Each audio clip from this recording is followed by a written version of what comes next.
Hello YouTube. Ben here. Here's a tank update, and I haven't obviously been posting videos because the tank hasn't been in the greatest shape.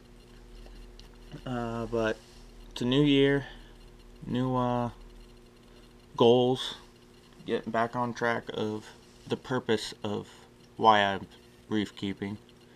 Keeps me stress free, just helps me relax, be able to think of situations more clearly when they get troublesome or stressful. Uh, Now and again, my wife and family and friends will see me just come over and just sit in front of the fish tank for 10-15 minutes, not knowing why. I ask questions, I don't answer, I just stare at the fish tank. And then 10-15 minutes later, I can go back and attack the situation more clearly and focused. So, problems with the reef tank, please comment, let me know what your thoughts are. It's all learning experience. Even though I've been in the reef hobby for over 2 years, possibly 3 years, I don't remember. I'm still learning and making the same mistakes as newbies. I always preach what you shouldn't do, as I've mentioned in the past, but the last 6 months or so, I got caught up in making the newbie mistakes. One of the biggest mistakes I've made is using tap water and not RODI water. Just life got in the way, just an emergency situation. I've even used bottled distilled water that I've tested before that shows up as 0 TDS. And the wife yells at me, but I love her and I know why she's getting on my case, because we have to pay for that. Where if I get RODI water from a friend or this and that, I don't really pay as much. But for the most part, the tank is hanging in there. Another problem that I've made was not doing a water change, and I was a big component on weekly or bi-weekly water changes of at least 10 to 15%. End of November, I ran out of salt, and I wasn't using the greatest of salt to begin with. I was just using like the low brand Petco, not sponsoring them or anything. It was just what my budget allowed me at the time.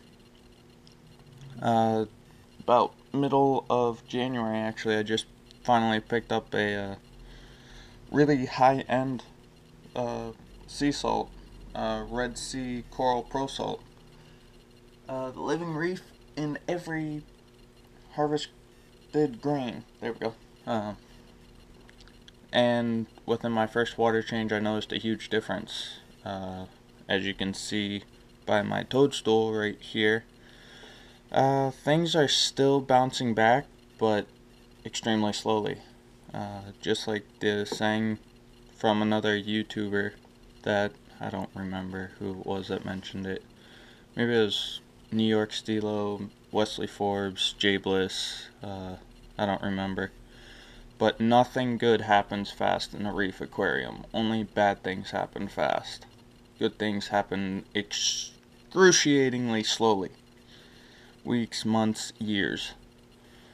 So, patience is a virtue in this, and I kind of got away from the patience. But it's definitely rewarding. I know I've had the patience reward back with my 20 long before I even set up the 30 breeder.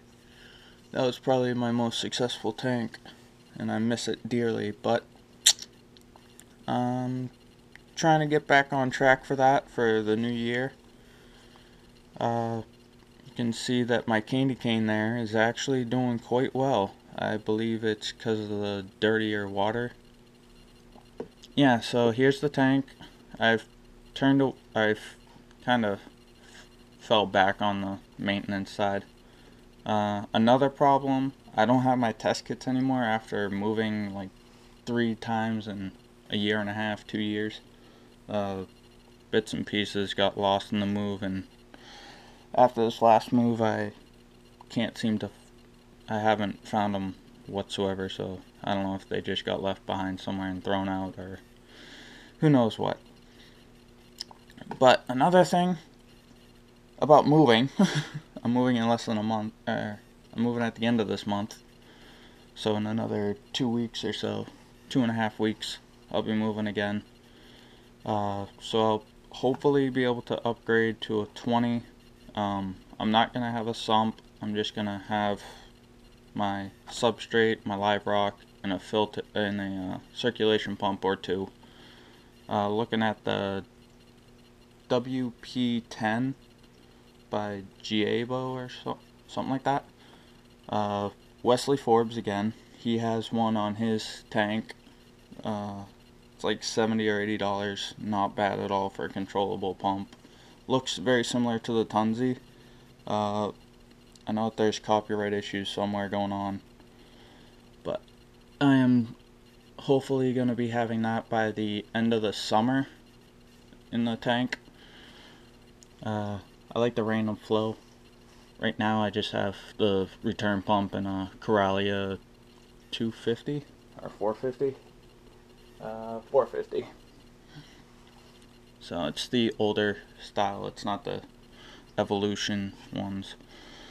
I've had this ever since I started Reef tanks a few years ago. When was it? That was before I went to basic. That was 2000. Wow.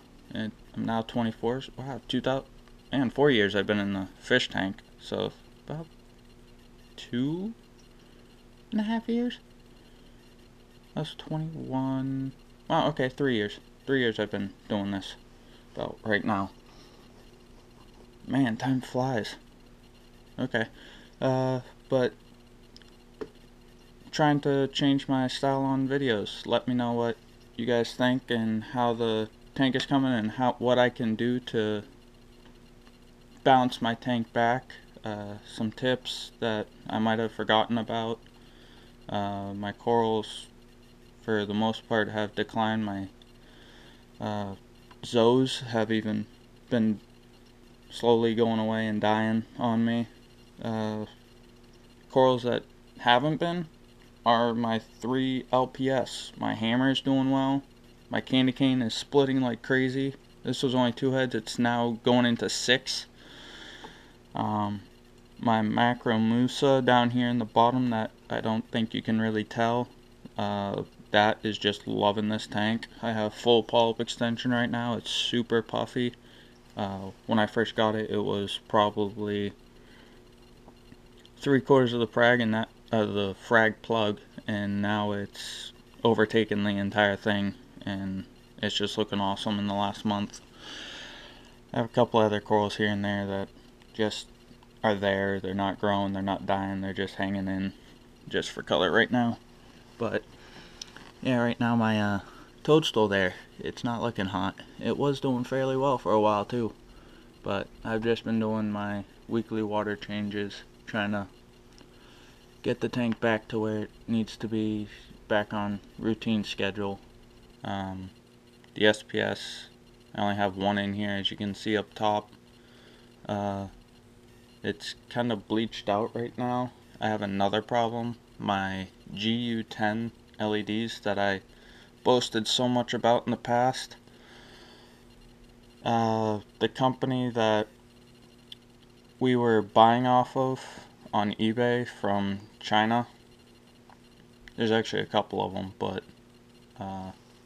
actually the 4 or 5 people on the forum on New Hampshire Frag Swap have even noticed a significant decline in the quality. This last batch of lights that I ordered, I was trying to get away from the spotlighting, as you might be able to tell on the camera here. You can see the giant white spot versus the bluer spots. Those were all 60-degree optics, and I asked for 90 degree or 120, I don't remember, but I never noticed the difference. I still got all the spotlighting.